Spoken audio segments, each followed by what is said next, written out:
Hello guys, আসসালামু আলাইকুম। তো এই যে দেখছো আমরা আমাদের গ্রামীণ এলাকায় যে সমস্ত পুকুরগুলো রয়েছে বা ছোট ছোট নদীগুলো রয়েছে, এই সমস্ত পুকুর বা নদীগুলোতে বাচ্চাগুলো গিয়ে স্নান করতে থাকে। আর স্নান করতে করতে বিভিন্ন জায়গা থেকে শোনা যায়, আজকে এখান থেকে একটা বাচ্চা ডুবে মারা গেল, কালকে ওখান থেকে দুটো বাচ্চা মারা গেছে, পরশুদিন ওখানে মারা গেছে। এরকম নিউজগুলো কিন্তু বিভিন্ন সময় শোনা যায়। তবে শোনা গেলেও কিন্তু আমাদের সমাজের যে লোকগুলো রয়েছে তারা কিন্তু তাদের বাচ্চাদের নিয়ে কোনো চিন্তিত না। তার বাচ্চা কোথায় যাচ্ছে, কোথায় গিয়ে স্নান করছে, কোথায় গিয়ে থাকছে, এগুলো দেখবে না। এখন যখন কোনো দুর্ঘটনা হয়ে যায়, তখন সেই বাড়িটাতে দেখো 8 দিন, 10 দিন, 15 দিন পুরো শোকসভা লেগে রয়েছে।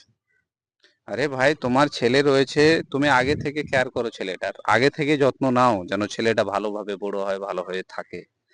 আজকে যখন বেঁচে আছে তখন তুমি দেখবা না, কালকে গিয়ে কোনো দুর্ঘটনা একটা ঘটে যাচ্ছে, তখন তুমি কেয়ার করছো বা তখন তুমি ভাবছো যে আমি যদি ছেলেটাকে এরকম করে রাখতাম বা এখানে না পাঠাতাম তাহলে এরকম কোনো দুর্ঘটনা হতো না।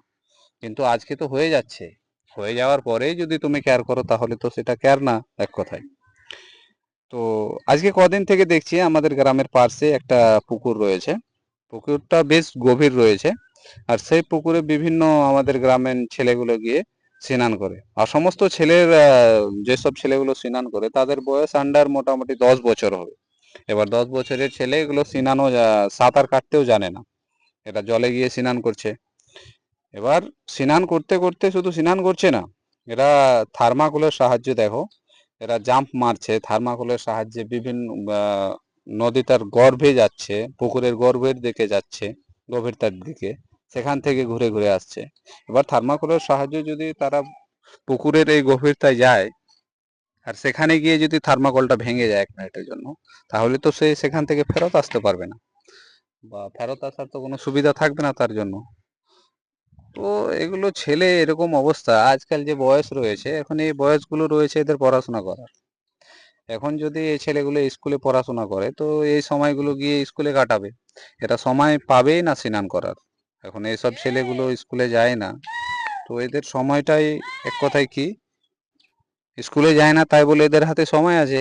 এরা দুষ্টুমিগিরি করে গিয়ে নদীতে বা পুকুরে গিয়ে স্নান করতে থাকে। আজকে চায় না কোনো একটা দুর্ঘটনা হয়ে যাক, কিন্তু দুর্ঘটনা হয়ে গেলে ভালো তো আর লাগে না, খারাপ লাগে, তাই তো? তোমার ছেলে আছে, তোমাকে শুধরাতে হবে। অন্য কেউ তো তোমার ছেলেকে শুধরে দেবে না, তোমাকে দেখে রাখতে হবে। তুমি দেখো ছেলে কোথায় যাচ্ছে, কি করছে, বা কি করাতে হবে। অ্যাটলিস্ট এই সমস্ত পুকুর